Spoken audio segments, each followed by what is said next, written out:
Welcome to the show, another episode of the Profits Unleashed podcast, the show that helps coaches turn podcasting into a powerful client attraction tool. Now, today's guest is Mike Milan, aka Cashflow Mike. We're going to be talking about cash flow and business strategy. Just to let you know, after the ads, I will be sharing the secret to consistent podcasting without burning out or quitting. But before that, Cashflow Mike, a former state trooper turned financial strategist, he's built 14 businesses, found over $150 million in hidden profits, and created the Clear Path to Cash system that helps financial pros speak the language of business owners and drive real results. So if you're looking to grow your influence, attract buyers and communicate your value more clearly, then this episode is for you. So let's dive in. Welcome to the show, Mike. Hey, I got to tell you what, that's one of the best intros I've ever heard. That was fantastic. I'm just excited. I know there's a story there, right? From the get-go, from state trooper to financial strategist. There's a story. So what inspired you to shift? I've got to tell you. All right. So I think, first of all, most people are surprised to learn that when they come to one of my seminars or they start getting involved in my community, that they're learning math from a state trooper. But here's what happens. All right. I was a state trooper for 7 years. And quite frankly, I'm sitting there writing a student loan check, and my wife said we were pregnant with our third daughter. And so literally my family outgrew my income on that day. It's either start laying off kid positions, right? It's all performance based, who doesn't make their bed, who doesn't eat all their vegetables. We might have to start cutting positions, or I got to go use this degree that I earned. I've got an MBA from Baylor University here in Texas. Wow. Isn't it interesting? You could have done it before, but you wait until that one moment when your back's against the wall. That's how we work, isn't it? Sometimes if we're too comfortable, we don't make a change. When something happens, it's number 3 on the way, all of a sudden you've got to look at things slightly different. But why? Okay, just because you're using that degree, but why choose that particular path? Business was always kind of something that I liked. My skills were being a state trooper. Those don't transfer over. You can't really just start a police business. I was also in the Army National Guard, right? That's also not a skill set that you can transfer over, but the two had a common thread. And that was I could clean, right? So if anything, I could clean stuff. I started a janitorial company, and believe it or not, I tripled what I made the first year from being a state trooper to just being a janitor. It can be done. Trust me. So you really, some of these businesses that you built and grown, in a way, they were like experiments, right? To put your strategies into action. So how do you do this? You've got this clear path to cash. What's your process? How do you help these businesses? Yeah, let me go back to something you said about being experimental. That is, learn things, right? You have to kind of live some of the pain in order to understand how to avoid it. Just how we are in our life. But for me, I thought I could flip businesses like people flipped houses, right? You go in, you make them into something. And I always had a rule that as soon as we needed an HR department, I had to sell it.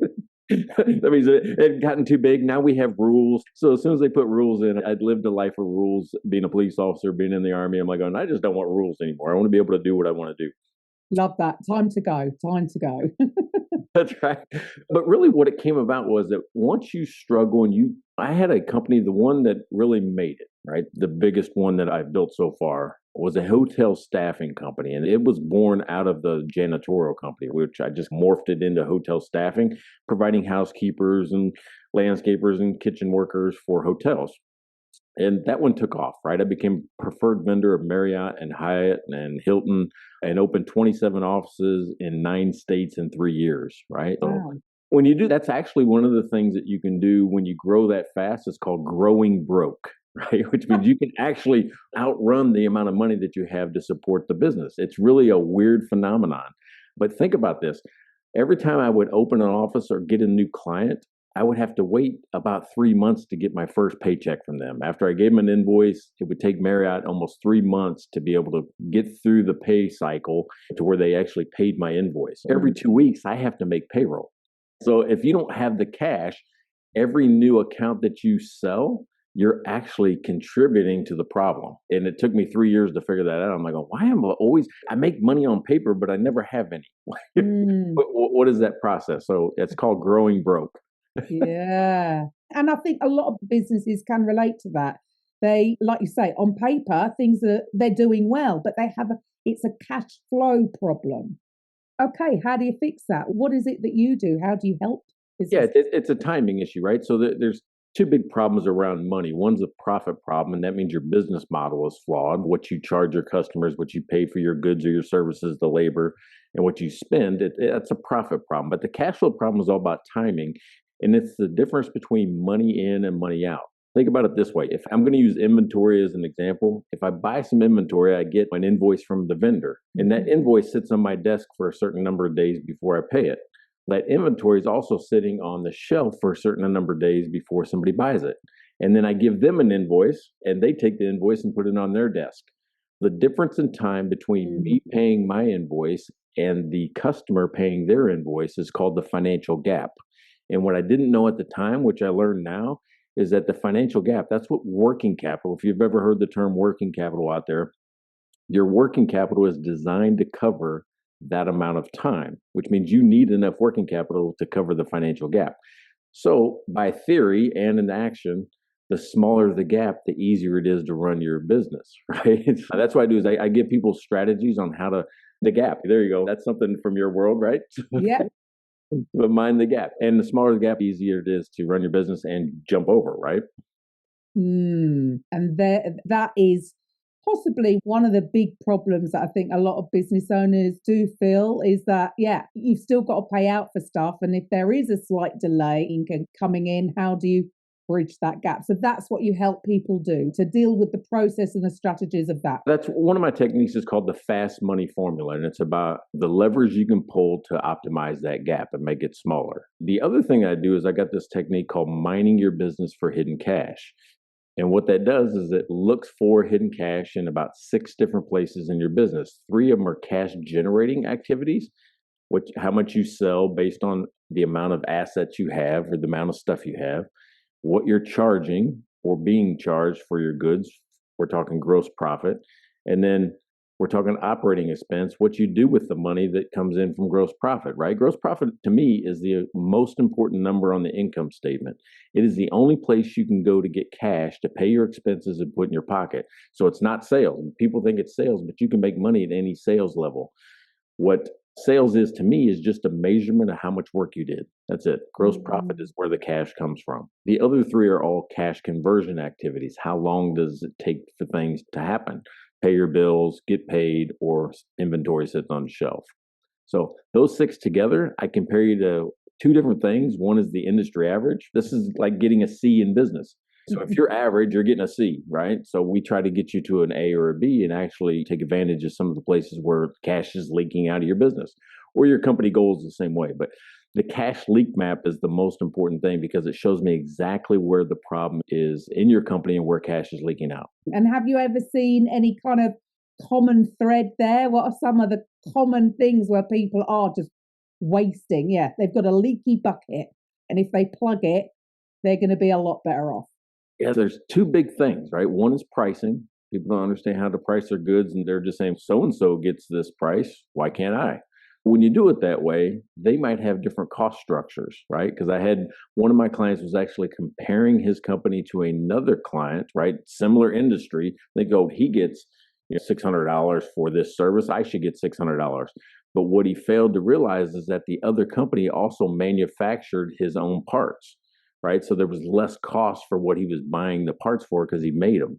Where my client actually had to go out on the market and buy the parts because he couldn't make them himself. So the costs weren't the same. So pricing is important to understand what your costs are. The second thing is too much inventory because nobody knows how much you should have. And it's a simple calculation, and math is never good on podcasts.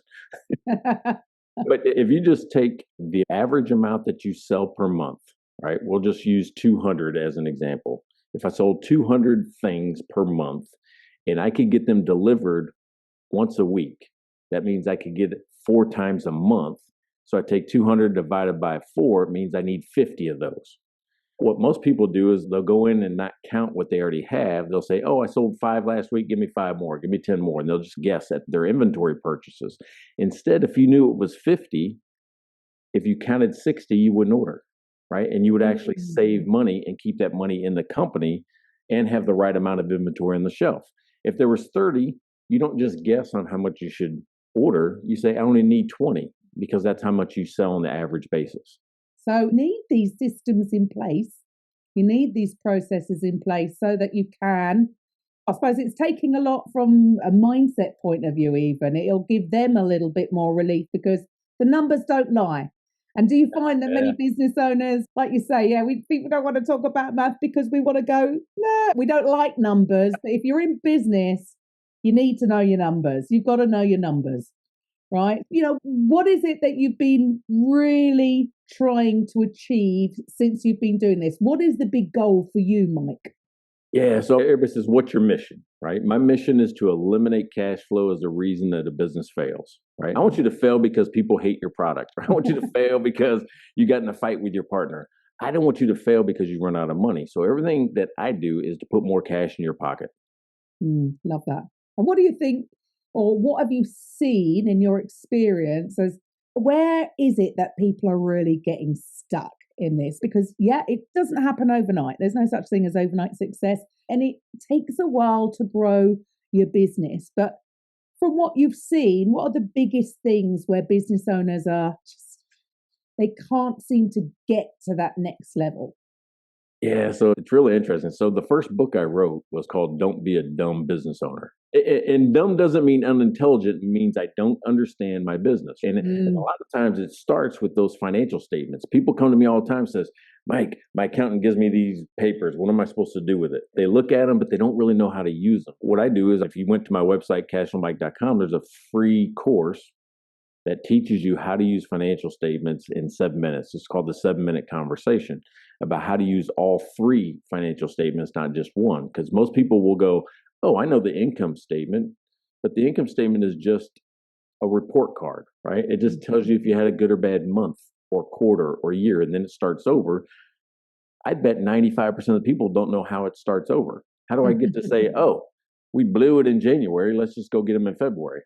Well, how do you get to start over? You get to start over because the result, that net profit, gets moved onto the balance sheet in a thing called retained earnings. So if you see that, that is the accumulation of all the profit or losses you've ever made.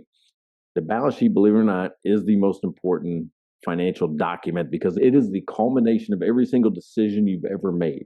What you buy, what you own, who owns the company, what you did, how much you made, all of it is right there. It never starts over. Everything feeds onto the balance sheet. So there's a lot of things you can do with it to help you make better decisions. And so you don't get into trouble with like debt and things like that. And then the last one is the cash flow statement, and nobody looks at it. Nobody, they're like, that's way off. I have no idea what to do with that. It is the tattletale of the business. It tells on you. It tells people that know how to read it, where the money came from and what you did with it, no matter what story you tell them. And the reason why it's so hard to understand is that the income statement and the balance sheet are vertical math. I start at sales and I keep subtracting until I get to profit, or I put money in the bank account and it goes up and I take it out and it goes down. That's vertical math. The cash flow statement is horizontal math, which means it looks at what it was last period, what it is this period, and you see the change. Nobody can come up with the transactions. How did they get to that number? Because it's just the difference between 2 periods. So it's horizontal math. So you got to shift the way you think about it. But I think once you do, you understand what it's saying. And as long as you're growing, doesn't matter how quickly you get to that imaginary or that perceived destination that you've created in your own head. As long as you're growing, you're going in the right direction. So what else do you think? What holds people back from, I suppose, avoiding the math? You know what? People tend to spend time where they're comfortable and what they like doing, right? So if in my business, if I like to just go on podcasts, I'm going to spend more time doing that and not looking at financial statements and not looking at what I price goods at. If I like to talk to customers, if I like to go to the conferences or the trade shows, that's where you're going to spend time. So I can always tell on my team, at least, what they like to do because they spend more time doing it. Yeah. Yeah. And so what would be your biggest tip for any business owner that maybe is at that stage where they are struggling, not quite getting to that next level? What would be your number one tip for them to walk away from this podcast with? I have an expense control rule, and it's one rule that rules them all. And if you violate this rule, your company will die. It cannot survive long term. And it's about expense control. And the rule is this, and I'm going to say the technical way, and then I'm going to go back and explain it. But the rule is when gross profit decreases, you have to decrease operating expense by the same amount, right? Here's what I mean by that in just simple language. Gross profit is the amount of money you have to spend. Operating expense is how you spend it. When you have less money to spend, you should spend less money. It's the same thing in your house. If you took a $2,000, or do I say pounds with you? I don't know which one. If you had a 2,000 whatever pay cut per month, would anything change in your house? Maybe you can still pay your bills, but you're not going to Taylor Swift concerts. You're not going out to eat and stuff like that. Something's got to change. That's the same thing in your business. And those are the two numbers that matter: gross profit and operating expense. When you see big companies lay off 7,000 people, how'd they come up with that number? That seems like a weird number. It's because the change in salary, right? Gross profit came down about the same as 7,000 people's salary. That's how they know where to cut it off, so they make the same profit. And there's always things that you can reduce in any kind of business or for your operating expenses. Yeah. So look, Mike, I know you guest a lot on podcasts. So can you share with the audience what your biggest win has been so far from guesting on podcasts? Oh, from guesting on podcasts. Oh, that's an interesting one. Yeah. I think the biggest thing is when you get recognized. I know that's a weird thing, but I'll go to a trade show or conference. I spoke at the National SBDC conference this year and had a standing room only crowd and all that. And probably 20% of the people had listened to an episode of my podcast. It's Mike and Blaine, Business, Beer, and BS. And all we do is just tell stories about just real things that happen. So we talk about something that's happening right now in my business. But when that happens, it actually adds to the traffic in my booth. And then it also has contributed to revenue. But it's the recognition at first. So for me, and maybe this is different for you as the podcast coach, and I'm going to just bow down to that, right? For me, it's about creating authenticity where people see me and they get the same experience, whether I'm on your podcast or my podcast or somebody else's. Then it's trust, credibility, and authority, because we're 212 episodes in. So I love what you said about sustainability and consistency and not giving up. And I want to know that trick, because the reason why we don't give up is that I love talking to my partner. It's just, he lives in Canada and we just riff. It's just a great back and forth. And it's one of those things where I enjoy. I'll cancel any meeting except for that one. Love that. See, there you go. It is definitely a fun way to grow your business, right? Whether you are the host of a podcast or whether you're just guesting on podcasts. If you're guesting, you get to borrow other people's audiences. So it's a win-win. Love that. Look, Mike, thank you so much for your time today. It's been a pleasure speaking with you. And sorry, can you name, what's your podcast again for the listeners? It's called Mike and Blaine and Business, Beer, and BS. Awesome. And so if the listeners are thinking, maybe I've got to accept the fact that I've really got to start looking at the math. Need help. Where should they go? What should the listeners do next, Mike? All right, the next thing I would do is I'd go to cashflowmike.com. Just go right to my website, cashflowmike.com. Right underneath the header video, right where the big thing is, hey, are you ready for this?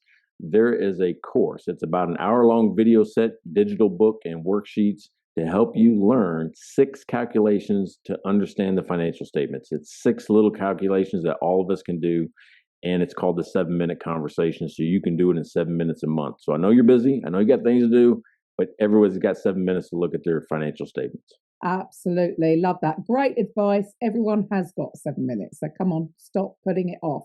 And if you're driving, listening to this, don't worry. Just go back to the show notes and Mike's details will be in there. So yeah, thank you once again. And I will be back after the ads with it's not really a secret, but the secret to consistent podcasting without having to burn out and definitely without having to quit. So I'm back with the secret to consistent podcasting without burning out or quitting. Now, I almost shut down my interview podcast after about 2 years, and not because I hated it, but because it just started feeling like too much.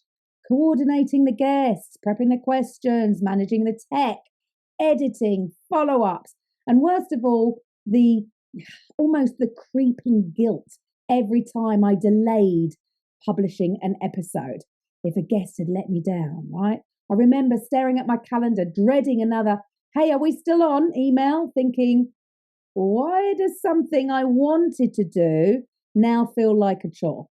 That was the moment that I knew if I didn't shift how I approach this show, I'd end up resenting it. Most new podcasters think burnout means something's broken. But sometimes it just means you're trying to run a marathon at sprint speed. You launch with energy, you want every episode to be perfect, you push yourself to deliver value, be consistent, sound polished, and grow fast. And then real life hits. You miss a week. It happens. Your voice feels flat. You start dreading the mic instead of reaching for it. And what nobody tells you is burnout doesn't come from podcasting. It comes from podcasting like your life depends on it. The shift for me came the day I stopped trying to keep up and just started treating my podcast like a conversation, not a performance. I asked myself, what if this didn't have to be so hard? What if showing up could feel light, even energizing? What if my evolution as a host was the whole point, not a problem to fix? That was the moment everything changed. Not because I added more strategy, but because I removed the pressure to sound like someone I wasn't. Consistency isn't about showing up the same way every time. It's about staying in the game, even if the way you show up evolves. Mine's evolved. You don't need to publish perfect episodes. That's the beauty of podcasting. You just need to publish real ones, the kind that reflect where you are and what you're learning, what you're seeing in your clients, your world, and your own growth. Because the magic of podcasting isn't polish, it's presence. Your listeners aren't tuning in for a show, they're tuning in for you. Here's the real block most new podcasters face. You think that if you slow down or simplify or shift directions, you've failed. But the truth is, the best shows don't stay the same. They grow with you. And the hosts who last, they're the ones that have stopped chasing consistency as a metric and they've started living it as an identity. It's not, I post every Tuesday. It's, I'm someone who speaks even when it's quiet. I'm someone who shows up even when it's not perfect. I'm someone who evolves out loud. That's the real consistency, and it changes everything. So here's how to keep your show alive without burning out. Batch in bursts. Don't try to be always on. Just record 2 or 3 episodes when your energy is high and rest when it's not. And allow the format to evolve. Not every episode needs to be long. Try voice notes, try rants, try quick lessons. Keep a running idea list. Don't wait for inspiration. Capture the sparks as they come, even if they're messy. And if you ever feel stuck, don't quit. Just pause. Rethink the pace. Then come back as the next version of you. So look, if this episode hits home, do 2 things. Take a breath. You're not behind. You're just building your rhythm.